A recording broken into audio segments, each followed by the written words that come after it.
Yet another year of anime is almost over and a new one is about to begin, but before we move on to 2023, let's take a look back at some of the best and the worst of romance anime of the last year. So let's begin with winter 2022. Marin Kitagawa.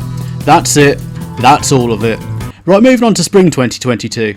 I'm kidding of course, but Marin and My Dress Up Darling was genuinely one of the standout shows not just of the winter, but the entire year. We all love a popular person coming together with an unpopular person story, right? Well, My Dress Up Darling is different. It's wholesome, it's lovable, it's relatable, it's just too damn heartwarming even for a cold-hearted bastard like myself. Marin is popular, but she isn't the typically arrogant popular person we see in anime a lot these days, but instead she immediately accepts Gojo for who he is and what he likes to do, and Gojo experiences somebody accepting him for who he is for the very first time. We see plenty of sweet moments together and they grow closer as they go on adventures of making cosplay. The story is unique, it's refreshing, and it's definitely worth a watch. Other than that, there wasn't too much in the way of romance anime in winter. We had How a Realist Hero Rebuilt the Kingdom Part 2, yes, yet another isekai with an absurdly long title that's a bit naff, let's face it, and Sasaki and Miyano, which I didn't watch personally, but it got an 8.25 rating on my anime list, so I'm guessing it was good, right? So, moving on to spring 2022, Shikimori's not just a cutie, or should I say Shikimori's not just a cutie, she's just shit. I'm sorry to say this. Actually, I'm not really sorry to say it. It was the single worst romance anime of the year. I mean, seriously, what a god-awful anime.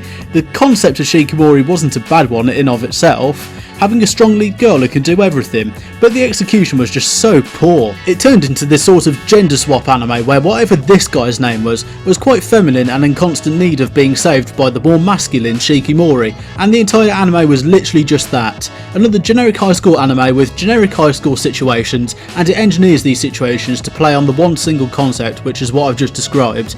Everything about it just screams generic. Sorry, rant over. But moving on to the opposite end of the scale, we have Kaguya-sama, Love is War, Ultra Romantic. What can I say about Kaguya-sama that hasn't already been said? I mean, it really did get ultra romantic. Well, kind of anyway. Finally, after all the games and all the secrets, we get to see Miyuki and Kaguya get together, and by the way, what a final episode where they stood around the clock tower. Great. Although I will be sad to see it end with the movie, which I think actually comes out in 2 days with him recording this, so maybe I'll provide an update on that too. And we were introduced to Spy X Family, and more importantly, Yor. We need more Yor. Yor is love, Yor is life. You're the one for me. I want to be yours.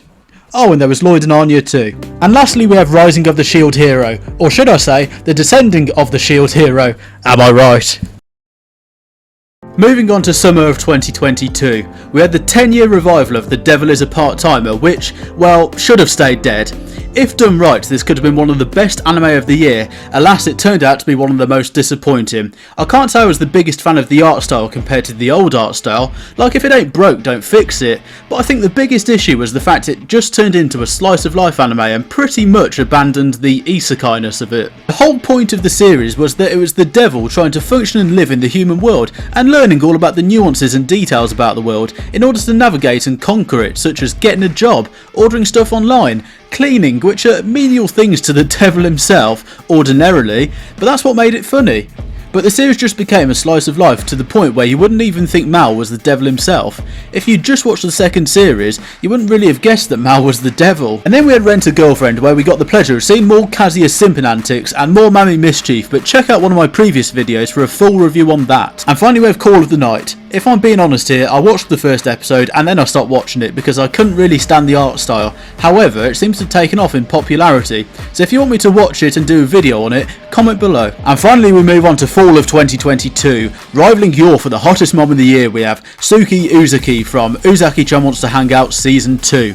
She regularly helps Sakurai with learning to cook and also misunderstands and somewhat fantasises about him in inappropriate ways before bringing herself back to reality. But honestly, this show is actually pretty decent. It's funny first and foremost, and has a bit of plot as well as the individualness of each episode.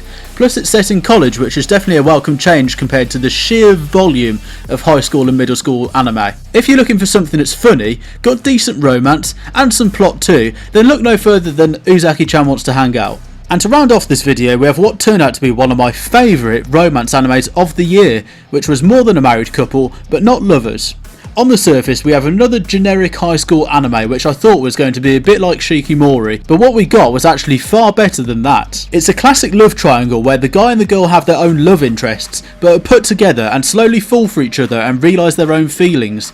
But somehow this one's a bit different. The concept of pretending to be a married couple for a period of time is quite unique, and whilst the characters themselves aren't particularly deep, they work well, and there's plenty of wholesome moments between them. We're given a good amount of fan service, especially for Makari, but it's not done in a distasteful way, and it's not the be-all end-all of the show, and it's actually the cute and vulnerable moments of when she shows her true feelings for Jiro that warm your heart. Also, the dub is on another level. Too embarrassed to call a hottie by her first name. That's our bird for ya. #1 in all Japan. No, I'm not letting you bully me into it. I watched it subbed initially, but when I heard the dub, oh boy was I in for a surprise. It's what I like to call a modern dub. It's kind of like Kaguya-sama's or Girlfriend's dub, where it almost sounds fan-made, but it works so well for the show, and is different from the kind of dubs we're used to listening to. Anyway, that was 2022's romance anime, and I think it turned out to be a pretty decent year for romance anime on the whole. It's going to be a difficult year to surpass, but I'm looking forward to seeing what 2023 has to offer, and I hope you'll join me on my journey to making more videos and enjoying discussing new and old romance anime. If you made it to this point in the video, comment below what your favourite animal is. Thank you for watching, and I'll see you next year.